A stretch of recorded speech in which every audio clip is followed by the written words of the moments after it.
Kadang-kadang karena hormat kita kepada seseorang, karena kedekatan kita, kita perasaan menyampaikan sesuatu padahal kita tahu itu salah. Aku berkata kepadamu, kasihilah musuhmu, berbuatlah baik bagi yang membencimu, mintalah berkat bagi yang mengutuk, berdoa bagi yang mencacimu. Kalau pipi kirimu ditampar, berikan juga pipi kanan. Aku yang memilih kalian. Saudara-saudara, mari kita membuka Alkitab kita dari Mazmur 128 ayat 1 sampai ayat yang ke-6. Mazmur 128 ayat 1 sampai ayat yang ke-6. Berkat atas rumah tangga, nyanyian siara. Berbahagialah setiap orang yang takut akan Tuhan, yang hidup menurut jalan yang ditunjukkannya. Apabila engkau memakan hasil jerih payah tanganmu, berbahagialah engkau dan baiklah keadaanmu. Istrimu akan menjadi seperti pohon anggur yang subur di dalam rumahmu. Anak-anakmu seperti tunas pohon zaitun sekeliling mejamu. Sesungguhnya demikianlah akan diberkati orang laki-laki yang takut akan Tuhan.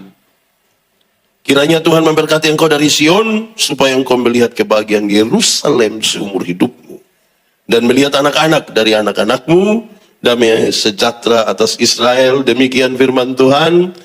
Berbahagia setiap orang yang mendengar firman, memelihara dan melakukan dalam hidup setiap hari. Shalom. Wajrige, shalom. Saya bersyukur sekali kan diberi kesempatan hari ini 4 kali akan menyampaikan kebenaran firman Tuhan.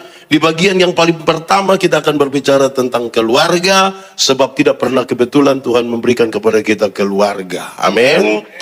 Saya mulai dengan mengatakan ini, dan ini sebuah pertanyaan penting bagi kita. Apakah saudara bahagia? Yakin bahagia? Benar-benar bahagia? Lalu pertanyaannya adalah, bahagia seperti apa yang saudara maksudkan? Apakah karena kita punya istri cantik sekali lantas itu bahagia? Belum tentu juga, ada banyak yang cantik bikin pusing kami suami. Apakah karena kita kaya sekali lantas bahagia? Tidak juga, ada banyak orang kaya tambah gelisah. Pada akhirnya kita akan bertanya, apa kata Alkitab tentang kebahagiaan sebuah rumah tangga, dan cara untuk seperti itu apa?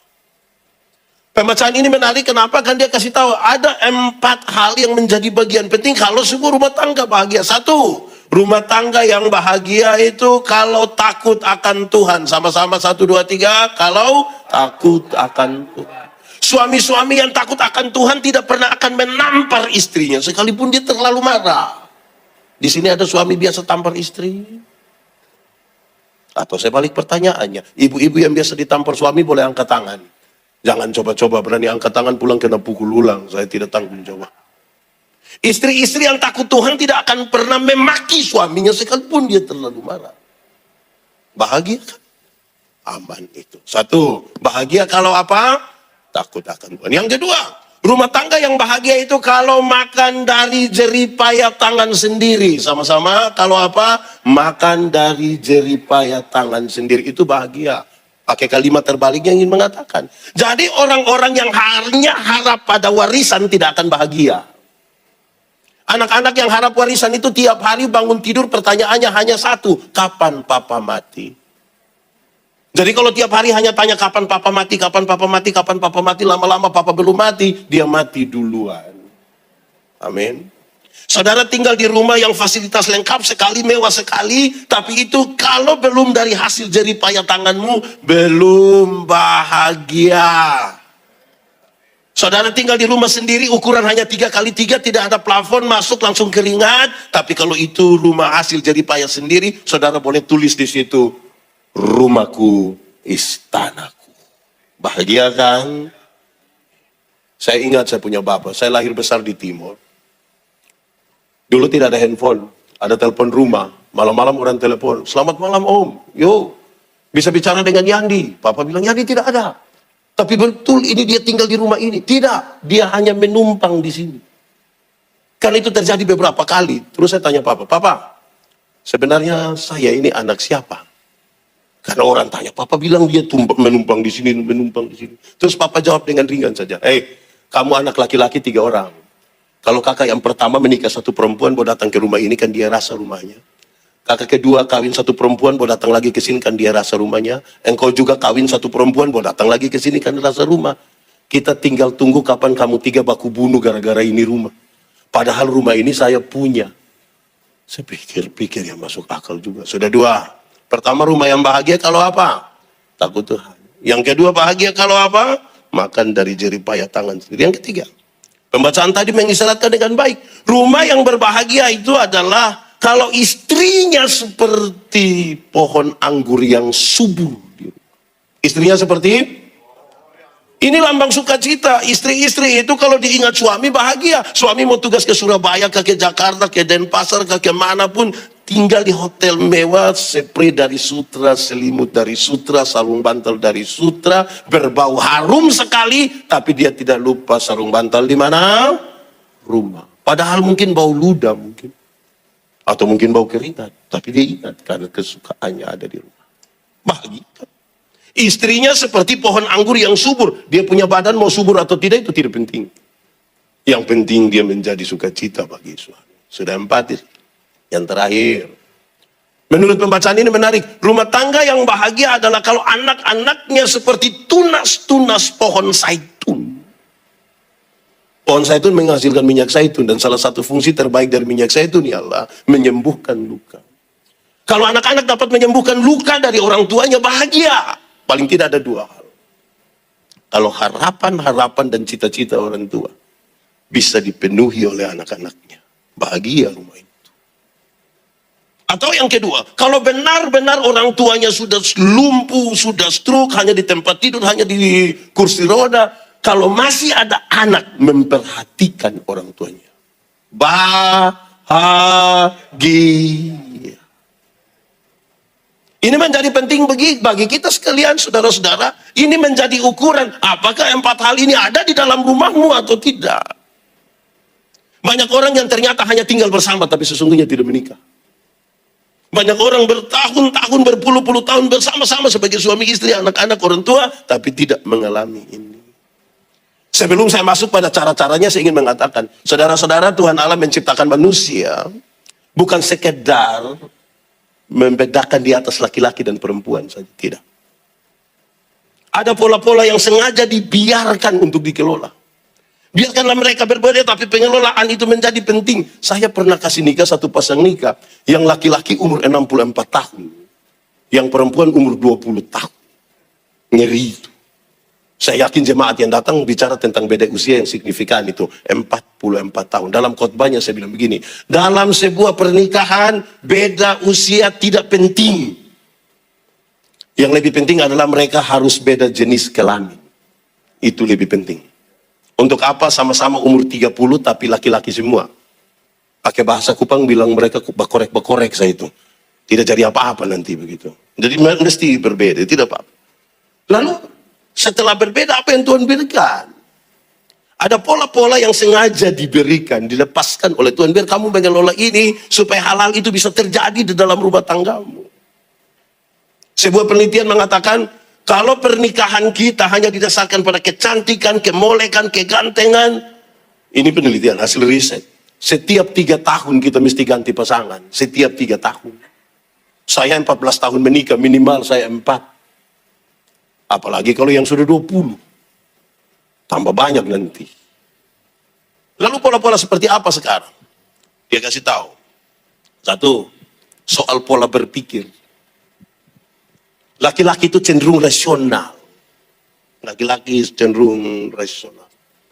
Makanya laki-laki selalu bilang, kalau bicara laki-laki, suami-suami, bapak-bapak selalu bilang begini, saya pikir. Tapi yang ibu-ibu, yang perempuan lebih banyak pakai apa? Perasaan. Makanya ibu-ibu kalau bicara selalu bilang, saya rasa.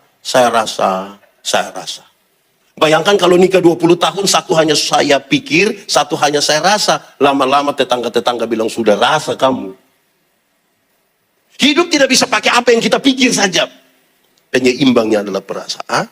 Hidup juga tidak bisa pakai perasaan saja. Penyeimbangnya adalah saudara-saudara, saya melayani di satu pulau kecil di selatan NTT. Kami biasa ibadah rumah tangga itu, orang-orang satu kampung besar akan ikut di situ. Mereka buka tikar yang besar, kami pergi semua duduk bersila di situ. Lampu yang paling besar taruh di mana yang pimpin ibadah. Hari Senin, hari Rabu, hari Jumat, 1 minggu itu dilakukan 3 kali. Hari itu saya pergi, jemaat sudah banyak-banyak, kami duduk di situ, kami mulai beribadah, saya mulai berkhotbah, mereka senyum-senyum, saya yakin ini pasti khotbah masuk. Yang menarik adalah kami selesai ibadah, mereka masih senyum-senyum juga. Saya jadi gelisah, saya tanya, jemaat, yo, kenapa kamu senyum-senyum? Mereka tambah senyum lagi. Terus saya tanya seorang pekerja gereja, diaken, saya bilang, well Mincerio, saya pakai nama kampung, saya bilang, Nadao, kamu tertawa apa? Kamu senyum-senyum apa? Dia ambil satu pena, dia tulis di satu kertas kecil, dia datang kasih saya penasaran sekali. Saya coba buka, ternyata dia tulis, maaf, Bapak punya seliting tidak tarik itu. Saya macam mau tampar dia itu.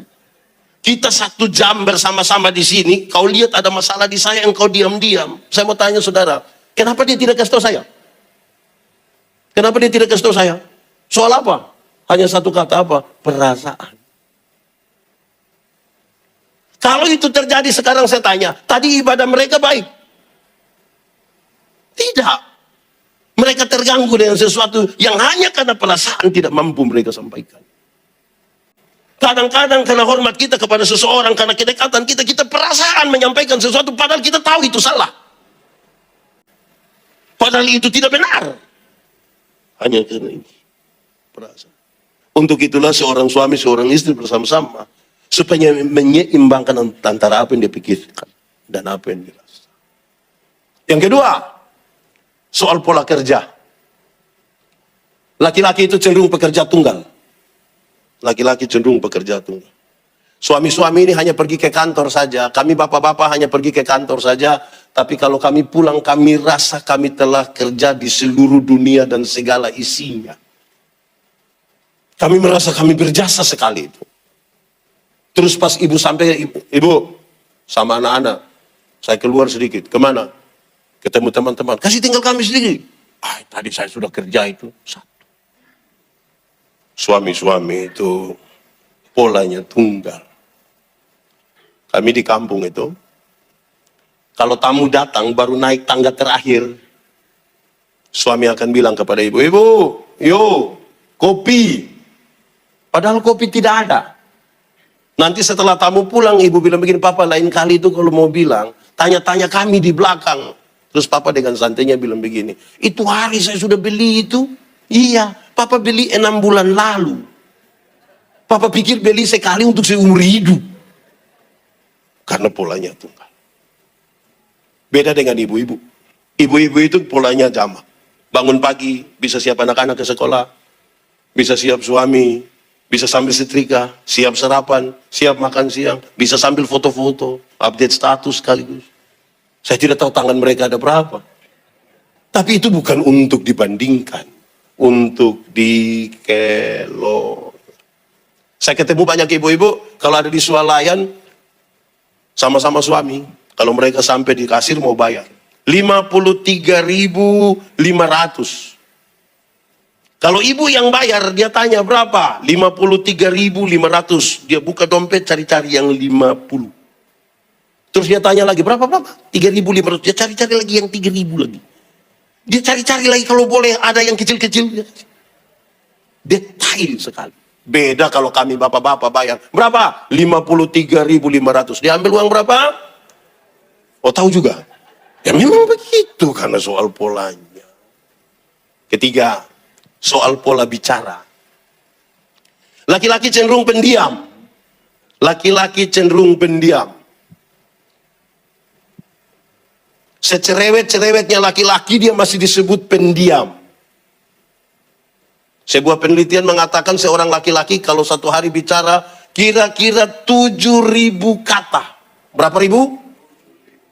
Tapi seorang perempuan satu hari kalau bicara minimal sekurang-kurangnya 21.000 kata. Saudara bayangkan suami 7.000, istri pagi-pagi anak-anak sudah pergi ke sekolah, suami sudah ke kantor, ibu tinggal sendiri di rumah, mau 21.000 sama siapa? Rata-rata suami pulang jam berapa ke rumah? Rata-rata suami sampai rumah jam berapa? Taruhlah jam 6 sore, ibu sedia mau kasih keluar yang 3.000 dulu. Terus dia sambut papa di pintu, papa dia buka, terus dia bilang, "Pak." Terus papa bilang, "Hah? Di kantor tadi baik." Terus papa bilang, "Kau kepala kantor?" Kalau pola komunikasi kita macam begini, saudara, saya kira kita sementara membangun sesuatu yang bermasalah dalam rumah tangga kita. Menara Babel tidak selesai dibangun bukan karena kurang uang, bukan karena kurang tenaga kerja, bukan karena kurang material. Hanya satu, karena terputusnya komunikasi di antara mereka. Komunikasi. 4, soal pola mengingat. Laki-laki itu cenderung cepat lupa. Kami suami-suami, kami laki-laki, kami bapak-bapak ini cenderung cepat lupa. Kami baru kunci mobil, jalan 30 langkah terus kami kaget. Tidak tahu saya kunci belum. Dia balik, dia kunci ulang. Karena cenderung cepat. Makanya ibu-ibu mohon maaf sekali. Kami bapak-bapak ini kalau di luar rumah kami lupa kalau kami ada istri. Maksudnya, kalau kami cerita sama teman, kami lupa kalau ada janjian dengan ibu mau keluar. Jangan terlalu negatif juga dengan kami lah. Laki-laki cenderung cepat, tapi seorang perempuan ingatannya tajam sekali. Setajam. Kalau ada suami bilang kepada istrinya, "Ma, orang seperti saya tidak pernah marah istri." Yang protes pasti istrinya. Tidak pernah apa? Memang tidak pernah. Pernah. Yang mana? Waktu itu. Waktu itu mana? Tahun 1900 itu dia ingat sekali. Jangan coba-coba sama istri. Saya ingat, saudara-saudara, kalau ada yang pernah punya pengalaman seperti saya, waktu masih kecil, siapa pernah periksa saku-saku dari pakaian kerja atau pakaian keluar rumah dari orang tua? Kalau pernah periksa, saya kira kita sepakat. Yang paling banyak didapat itu di siapa punya? Papa punya. Papa pasti lupa 5.000, 10.000, 20.000. Jangan coba-coba periksa mama punya. Itu pekerjaan sia-sia. Dalam hal inilah mama seturut dengan Alkitab. Di mana hartamu berada. Oh, ibu-ibu tahu juga. Ibu-ibu ini kita pinjam Tupperware-nya saja, dia hafal seumur hidup itu. Ingatannya tajam sekali. Saudara-saudara, kalau 4 hal ini dikelola dengan baik, berbahagialah engkau untuk hal-hal tadi. Sekarang, oke Pak Pendeta, lalu bagaimana caranya supaya pengelolaan itu bisa terjadi? Saya akan sebutkan secara cepat beberapa hal ini. Yang perlu kita lakukan hanya satu, tapi nanti poin-poinnya ada 1-2 yang ingin saya sampaikan. Supaya dia menjadi bahagia, dan hal-hal itu bisa dikelola dengan baik, lakukanlah hal ini, yaitu makanlah bersama-sama. Duduklah bersama-sama di meja makan, itu suami, istri, anak-anak, orang tua, makanlah bersama-sama di situ. Bahagia. Anda boleh jadi orang yang sangat sibuk dimanapun, tapi jangan lupa makan bersama-sama dengan keluarga. Kenapa? 1, biasa kalau kita makan sama-sama mulai dengan apa? Pasti berdoa. Salah satu bentuk dari takut Tuhan itu adalah apa? Berdoa. Di mana kita berlatih bersama, cukup di meja makan. Kalau ada makanan di situ. Kami di kampung itu biar makanan banyak-banyak di situ. Babi di Kupang banyak begitu, saudara, tapi tidak akan ada yang berani ambil. Tunggu, Bapak Pendeta, semua sudah tersedia, mari kita berdoa. Kok Bapak Pendeta pimpin? Yang sudah pegang sekalipun tidak biasa doa makan, tapi karena ada rame-rame, orang tutup mata, dia ikut tutup mata. Dia buka mata separuh masih tutup mata, dia tutup pulang sambil dia lihat. Berdoa. Doa makan hanya berisi 2. 1. Doa makan itu berisi sebuah ucapan syukur, ucapan terima kasih. Orang yang tidak tahu bersyukur, orang yang tidak tahu berterima kasih tidak akan bahagia. Cara terbaik menikmati hidup ini adalah bersyukur. Saya mau tanya kepada kita dulu, bapak-bapak. Di sini tidak ada bapak-bapak. Bapak-bapak, terima kasih itu baik atau tidak? Baik. Kalau begitu saya tanya, siapa yang di rumah setelah istrinya siap sarapan, dia bilang, "Ibu, terima kasih"? Ada. Makanya saya lihat ibu-ibu tertekan nih. Yang aneh dari kami bapak-bapak, ibu siap sarapan, kami tidak terima kasih. Tapi kalau dia pergi ke warung, istirahat kantor, makan, sudah bayar lagi, terima kasih lagi. Terus dia janji itu orang, "Mbak, besok saya datang lagi." Bagaimana mau bahagia? Saya mau bilang kepada bapak-bapak, coba sebentar atau sebentar malam pulang, Di rumah, ibu siap sarapan, ibu siap makanan. Coba dengan yakin sekali, papa bilang kepada mama, sayang, terima kasih. Kalau itu bapak-bapak ucapkan, saya yakin-yakinnya ibu-ibu itu akan pikiran sekali. Paling tidak dia punya pikiran dua.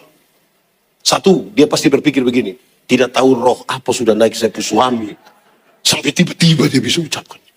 Karena tidak pernah diucapkan. Atau yang kedua, jangan-jangan ibu pikir begini, jangan-jangan ini hari terakhir. Jadi tiba-tiba dia bisa ucapkan yang baik. Di doa makan itu kita belajar apa? Terima kasih, bersyukur. Ada orang tahu menjadi kaya tapi tidak tahu menjadi bahagia.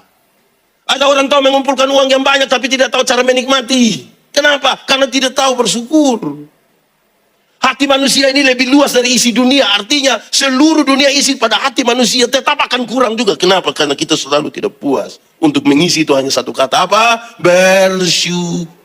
Latihannya di mana? Meja makan. Di kampung di timur saya bilang begini, kamu kumpul uang banyak-banyak tidak pernah jalan-jalan ke Surabaya. Nanti satu saat di Surabaya baru telepon saya, pendeta, yo, saya di Surabaya, enak kok pesiar-pesiar, tidak apa-apa. Terus saya di rumah sakit Dr. Sutomo, sudah dapat rujukan dulu baru datang. Karena dia tahu menjadi kaya, tapi tidak tahu menjadi bahagia. Amin. Kedua, doa makan itu adalah sebuah pengakuan, berisi sebuah pengakuan bahwa berkat-berkat yang kita punya ini Tuhan yang kasih bagi kita. Tuhan yang kasih. Kita yang tanam, kita yang siram, siapa yang beri pertumbuhan? Tuhan. Berkat Tuhan yang menjadikan kaya. Sepanjang orang tidak pernah mengakui bahwa berkat-berkatnya Tuhan yang kasih, dia tidak akan bahagia. Apalagi dia memberi persembahan. Ada orang kalau diberi persembahan di kampung itu dia lipat begini. Pak, kenapa sampai begitu? Pak, kalau tangan kanan memberi, tangan kiri tidak boleh tahu. Saya bilang, iya, tapi saya tahu. Papa tahu apa? 1.000. Makanya yang kau simpan. Kalau 100.000 saya tidak yakin begini. Saya yakin engkau akan begini. Pakai batuk lagi. Saudara, sikap kita terhadap berkat lebih penting dari berkat-berkat. Banyak mata tertuju kepada berkat dan bukan kepada sumber berkat. Kan itu dia belajar makan bersama-sama supaya berdoa. Dan di situ dia mengerti hal ini. Itu satu. Di meja makan kita buat apa? Berdoa. Kedua, biasanya di meja makan orang buat apa? Di meja makan orang buat apa? Ya makan. Di meja makan itu jangan buat yang lain-lain, makan saja. Kasih mati handphone semua, makan saja.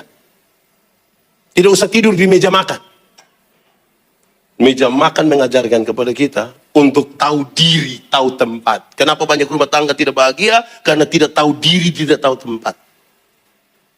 Masalah sedikit dengan suami, masalah sedikit dengan istri, masalah sedikit dengan ipar-ipar, masalah sedikit dengan mertua. Taruhnya di media sosial. Itu jadi kita punya masalah. Karena tidak tahu tempat. Latihannya cukup di meja makan. Saya marah kepada beberapa orang. Hei, kamu punya pakaian yang biasanya pakai di kamar tidur, jangan pakai datang ke gereja. Salah tempat. Saya tanya ibu-ibu dan yang perempuan, saya bilang, ibu-ibu, nona, boleh pakai pakaian yang mini-mini datang ke gereja kok tidak? Mereka bilang, boleh. Saya bilang, kenapa boleh? Karena Tuhan melihat hati, bukan melihat pakaian. Saya bilang, iya.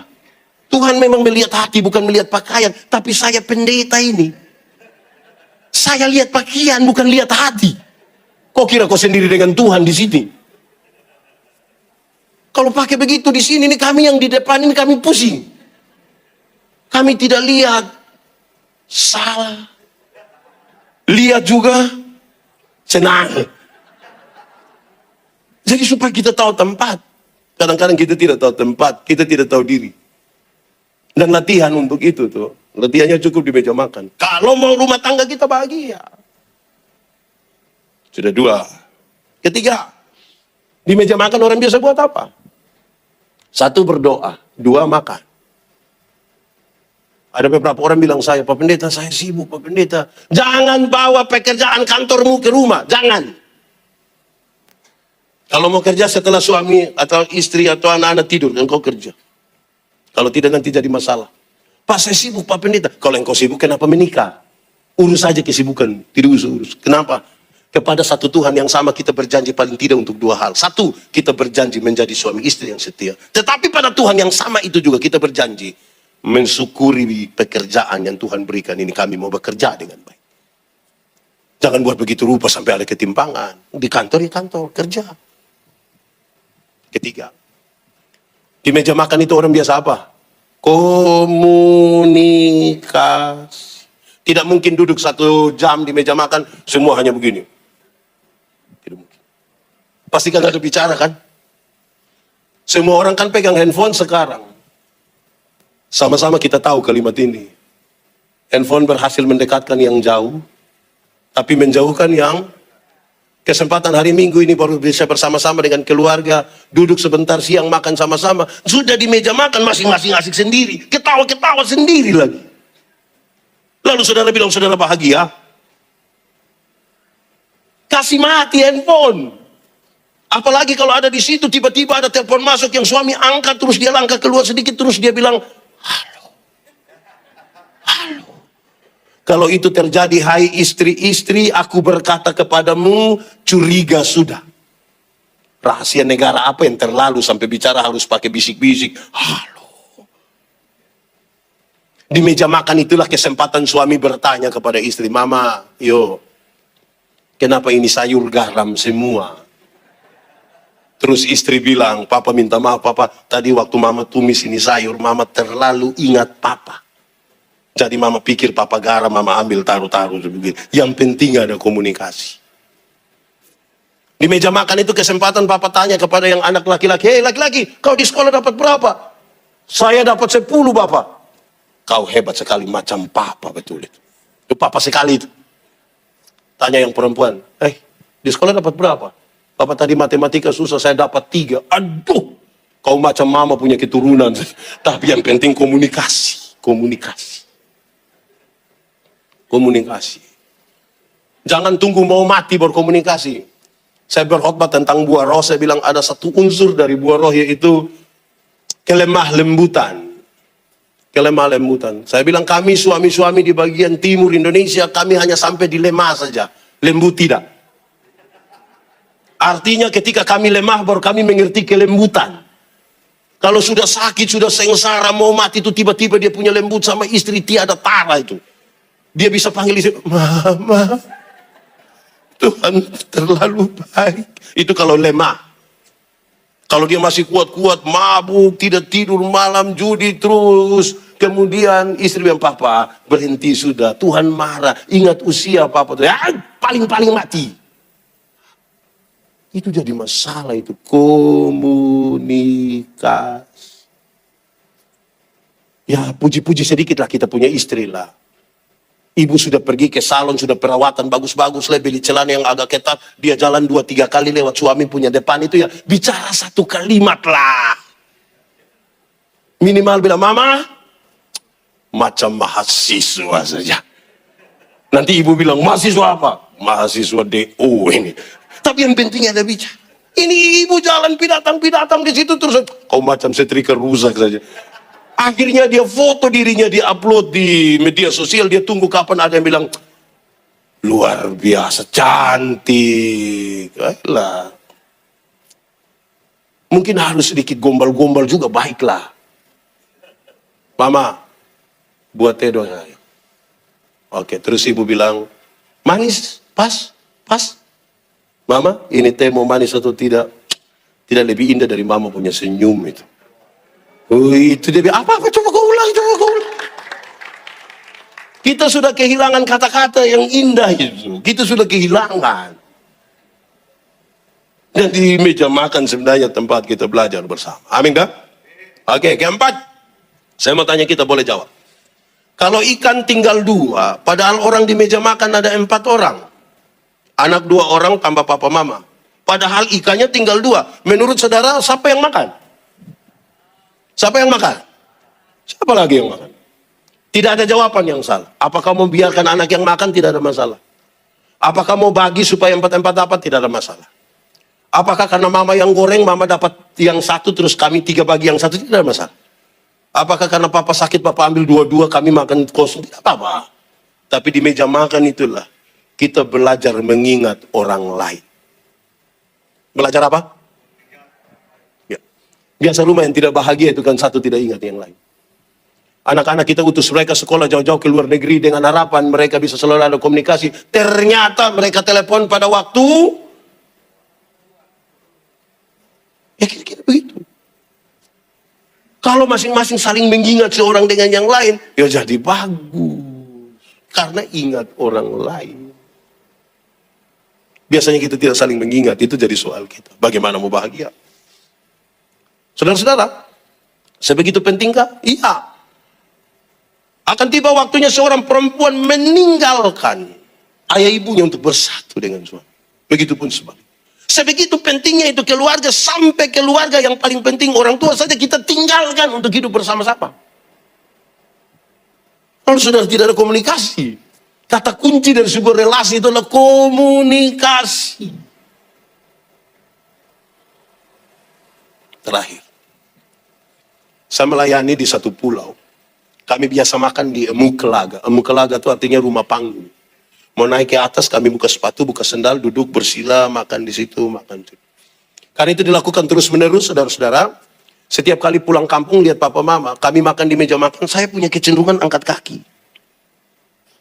Setiap kali ini lutut lebih sedikit dari meja makan, papa selalu bilang begini, kau punya lutut bagus sekali itu.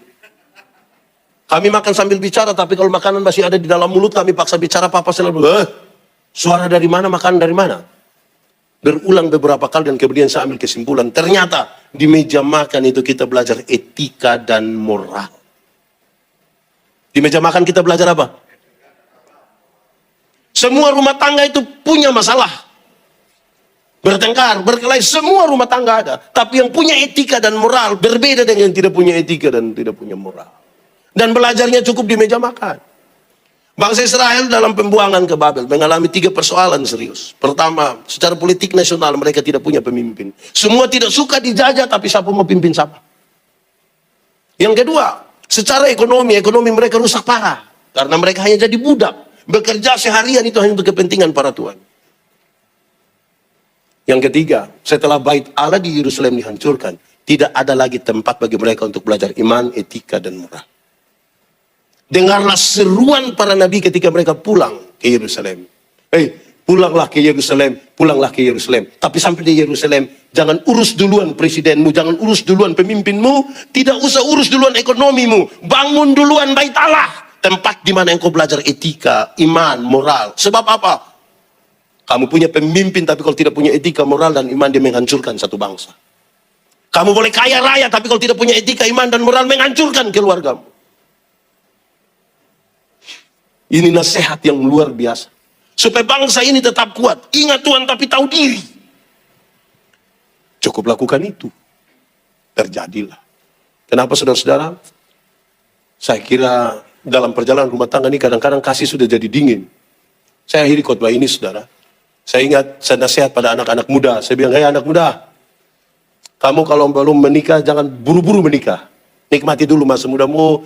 Pastikan baik-baik terus menikah. Kenapa? Karena kalau kamu menikah itu, paling tidak ada 2 hal. Pertama, yang namanya bulan madu, itu hanya 1 bulan. Masuk bulan kedua itu dia punya madu sudah habis. Itu tinggal lebah saja. Dan itu kita repot nanti di situ. Tapi yang kedua, setelah menikah, ada banyak hal berubah. Waktu kita masih muda, pacaran dengan nikah itu berbeda sekali. Waktu masih pacaran, yang laki-laki bisa bawa bunga, apalagi kalau bulan Februari, dia sembunyi di belakang begini, pakai berlutut dengan romantis sekali. Dia bilang apa? I love you. Itu pacaran. Sudah nikah paling-paling dia pulang, dia bawa bunga pepaya. Itu pun dia buang di situ, baru dia bilang, kau tumis, kau makan, saya sudah dengan teman-teman. Berubah nanti. Waktu masih pacaran, yang perempuan berani terantuk sedikit di batu, yang laki-laki bisa marah batu. Batu kau, ini batu. Pacaran. Sudah menikah, jalan sama-sama dengan istri-istri terantuk sedikit, dia marah. Kau taruh mata di mana kau? dasar turunan buta, akan ada berubah. Waktu masih pacaran, yang perempuan belum jatuh, yang laki-laki sudah tangkap. Kadang-kadang pakai minta tolong. Non, yuk jatuh dulu. Dia mau pacaran. Sudah menikah naik motor sama-sama tabrak anjing jatuh. Suami ambil motor, tidak ambil istri. Istri protes, papa bagaimana ambil motor tidak ambil saya? Minta maaf sayang, mama sudah lunas tapi motor ini. Ini masih 17 kali ini nih. Akan ada banyak hal berubah kalau kita tidak biasa berlatih bersama. Ternyata kita hanya tinggal serumah. Dan kita bukan membangun sebuah pernikahan yang memuliakan Tuhan Allah. Amin. Mari kita tunduk kepala di hadapan Tuhan. Kita berdoa. Bapa di sorga, kami bersyukur kepadamu. Kesempatan kami belajar dari firman-Mu. Kami sangat terbatas, tapi kami percaya Tuhan tidak terbatas bagi kami. Engkau bekerja oleh Roh-Mu yang kudus. Bukan saja membuat kami mengerti firman-Mu. Tapi lebih dari itu, kami menjadi pelaku-pelaku firman Tuhan. Diberkati semua yang datang hari ini. Kami berdoa biar firman-Mu bertumbuh dan berbuah dalam hidup kami. Dan firman-Mu jadi pelita bagi kaki kami. Sekaligus terang bagi jalan kami. Terpujilah nama Tuhan. Di dalam nama Yesus kami berdoa. Amin.